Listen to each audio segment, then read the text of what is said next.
Assalamualaikum warahmatullahi wabarakatuh. Ketemu lagi dengan saya di channel YouTube Ricky Fight Back.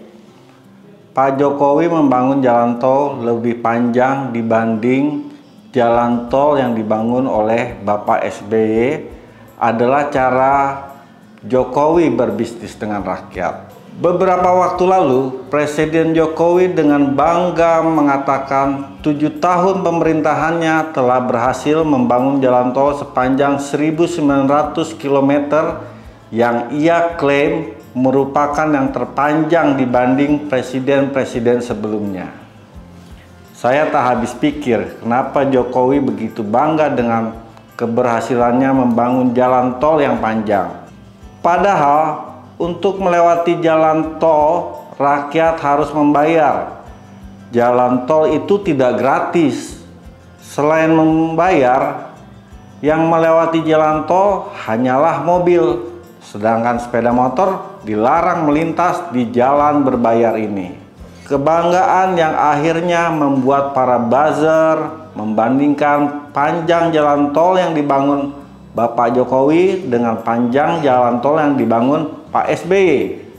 Perbandingan yang saya pikir cuman mengkonfirmasi bahwasanya Jokowi sukses membangun infrastruktur dengan cara berbisnis kepada rakyatnya. Karena memang dari data Dirjen Bina Marga Kementerian PU, pembangunan prasarana jalan dalam rentang 2004 sampai 2014 atau selama 10 tahun masa jabatan Presiden SBY telah dilakukan pembangunan jalan sepanjang 5.190 km. Ini datanya. Dan itu 4.770 km adalah jalan non-tol alias jalan nasional, dan hanya 420 km yang dibangun jalan tol. Silahkan kita bandingkan dengan apa yang Pak Jokowi bangun selama 7 tahun, yaitu membangun jalan tol sepanjang 1.900 km dan 4.600 km jalan non-tol.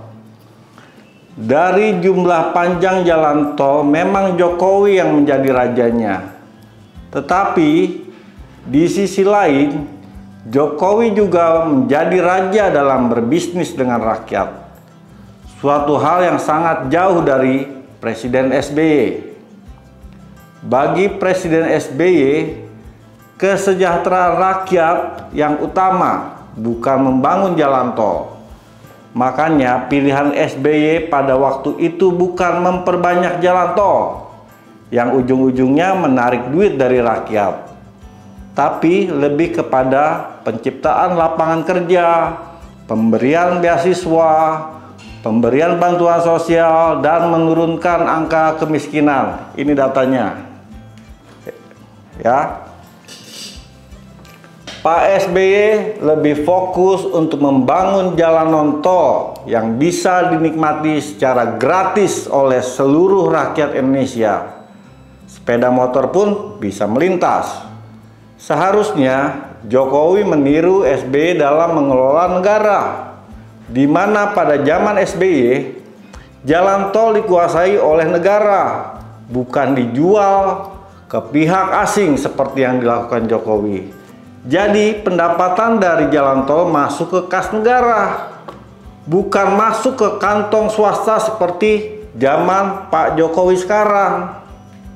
Dan yang paling penting, untuk membangun jalan tol, SBY tidak pernah berhutang.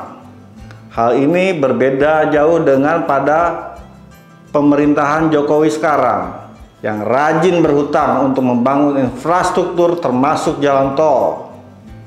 Lalu apalagi yang bisa dibanggakan? Walau tercatat membangun jalan tol terpanjang, Jokowi pun tercatat sebagai presiden yang terbanyak berhutang dibanding presiden-presiden sebelumnya. Sekian dari saya pembahasan mengenai jalan tol ini. Silakan Anda menilai dari data-data sederhana yang saya ungkapkan di channel YouTube Ricky Fight Back. Sampai bertemu kembali.